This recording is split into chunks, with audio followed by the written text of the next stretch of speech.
greetings from the Fairmont Chateau, Lake Louise, here in the heart of the Canadian Rockies. Absolutely glorious. Can you believe that for half the year, Lake Louise is a metre thick in ice? They have ice skating. We have a swimmer, ladies and gentlemen. It's about 8 degrees out there today, and some guy, I don't know if he's part of some random wedding party here or something, but he's showing off to all and sundry, and he's going for a swim. Don't you love it? Metre thick and ice. Goodness me. Hey, listen, we're going to speak to a lady with a very cool voice, Natalie Cole, who is, of course, the daughter of the late, great Nat King Cole. She's lived in his shadow a bit, but she's an awesome talent, and she's recorded an album sung entirely in Spanish. I spoke to her from New York City.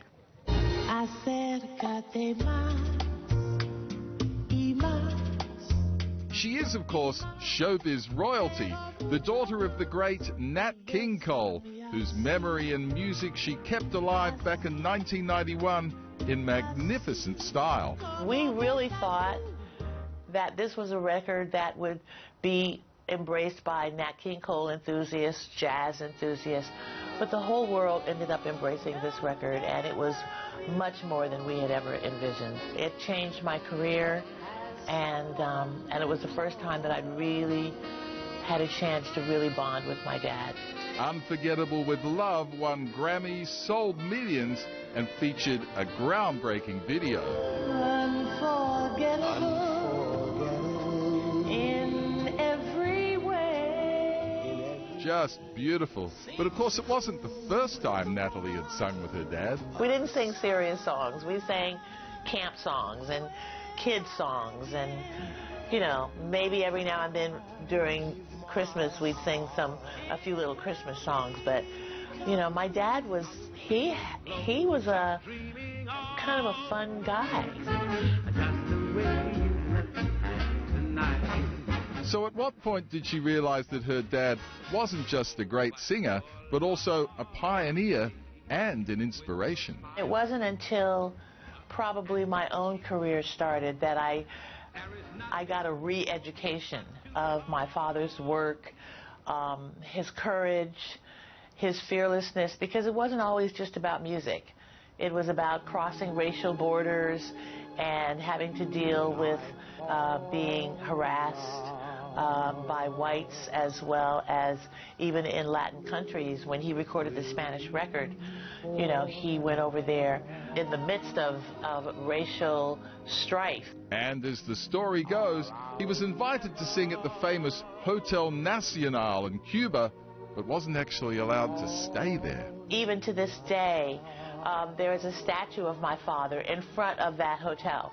It's been there for several decades now. So it's kind of ironic that he wasn't allowed to stay at that hotel. Now Natalie's following in her father's footsteps again, singing in Spanish herself. I never imagined I would be singing in Spanish, ever. But there's one song that I recorded several years ago, Bésame Mucho, partly in Spanish and partly in English. So at least I had recorded something in Spanish, but I never envisioned an entire Spanish record. That's pretty extraordinary. And it's not only a tribute to her father, but also to the person who saved her life. I had a kidney transplant almost 5 years ago, and my donor family, who I had the opportunity to meet, it turns out is from El Salvador. All of a sudden, this increased yearning or desire to sing in Spanish or to get more immersed in the Latin culture, very interesting. I couldn't totally explain it. Quizás. Here we go. Here we go. It is a fantastic album. She is a lovely lady. Now, when I said the album was awesome, someone thought I meant one of these things, I think, and for some obscure reason, Carlos, we're out on a lake. Whoa, whoa. Oh, dear. Oh, put your paddle in, Richard. My paddle's in, don't worry. Stroke. You just watch what you do with don't your... Get any ideas. Here we go. He gets nervous, doesn't he, Dickie? He does. Nervous, he's not good with heights. We're 2 feet above sea level. He does not like rapids. Tell him to fend off. Fend off.